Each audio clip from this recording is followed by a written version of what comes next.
Big with Steve Bartilla. Brought to you by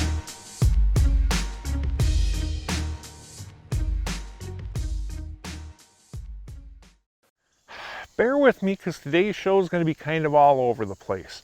There's a handful of things that aren't quite big enough to make up an entire show, but they are really, really good tips.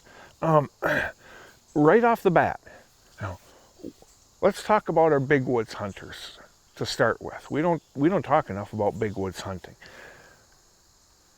Somewhere around 80% of the big woods deer, 80 to 90% of the big woods deer are spending 80 to 90% of their time in right around 10% of the entire habitat. Now, if you want to score on big woods whitetails, what you do is you find that 10%. So how do you do that? Well, I personally sing the Sesame Street song from when I was a kid. One of these things is not like the others. One of these things does not belong. Okay. I'm looking for odd features. If it is a homogeneous hardwoods, generally speaking, I'm looking for a pocket of softwoods. If it's predominantly deciduous, I'm looking for a pocket of conifers. Okay. If it's almost all dry, geez, that swamp is going to probably draw deer like crazy. And also those creeks and rivers, they are travel ways through the big woods. Same with ridge systems. Learn how to read topography. You're going to go ahead, man, I'll tell you what, if you're in hilly country, that topography can take this great big area and shrink it down to this.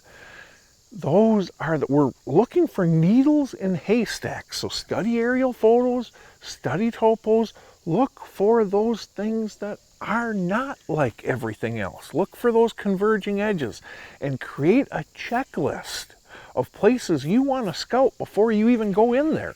And if you're doing this during season, when you get to each one of those spots, you know what you can do? Make a mock scrape. Make a mock scrape, come back 3-4 days later, see if you find a really big deer track in it. Now, that's not a guarantee it's a large mature buck, but generally speaking, mature bucks have much bigger feet than does, just like mature men have much larger feet than females on average. Okay, there's exceptions to everything. Okay. Well, now let's talk pressure versus utopias. On utopias, man, I'll tell you what, you can get away with darn near murder. Now, when you are hunting deer that do not realize they're being hunted, that makes a tremendous difference. And utopias, generally speaking, have very limited hunting pressure per acre, which gives you, and generally speaking, have way more deer per acre. All of this stuff, nutrition, everything.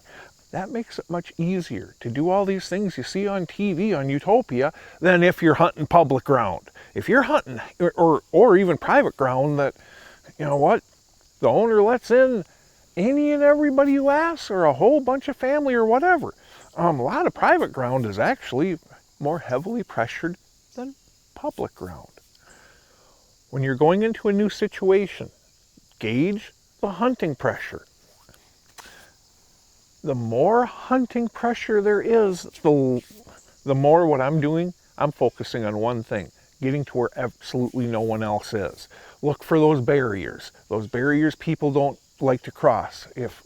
My heavens, if a person has to put on hip boots, just plain hip boots to get to the other side, you are going to leave 99% of the other hunters behind. If you got to bust your way through a clear-cut regrowth, that's just nasty thick. A huge ridge, a nasty ravine.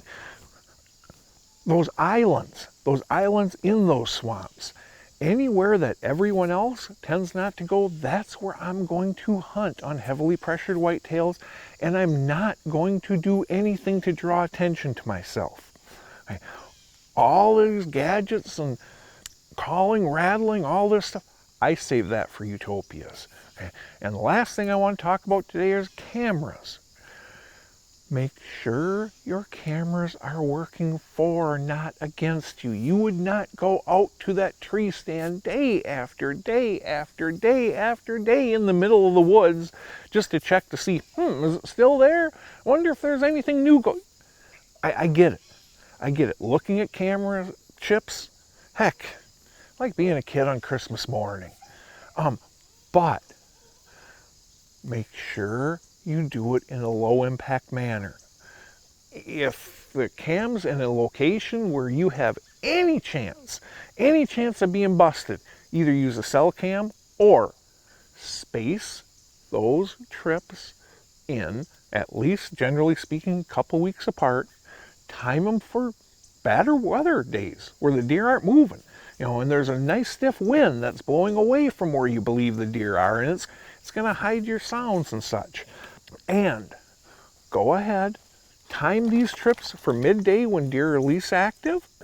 You do those things and those cameras tend to work for you a lot more than spook deer. Final thoughts brought to you by Huntworth. Today's show is kind of a hodgepodge of things.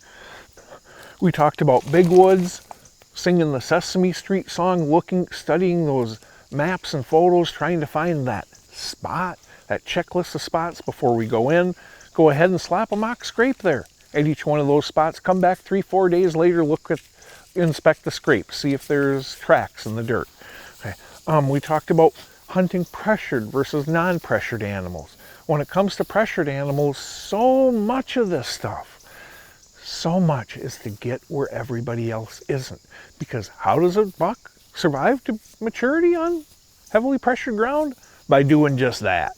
Okay. And lastly, we talked about cameras. Cameras need to work for us, not against us.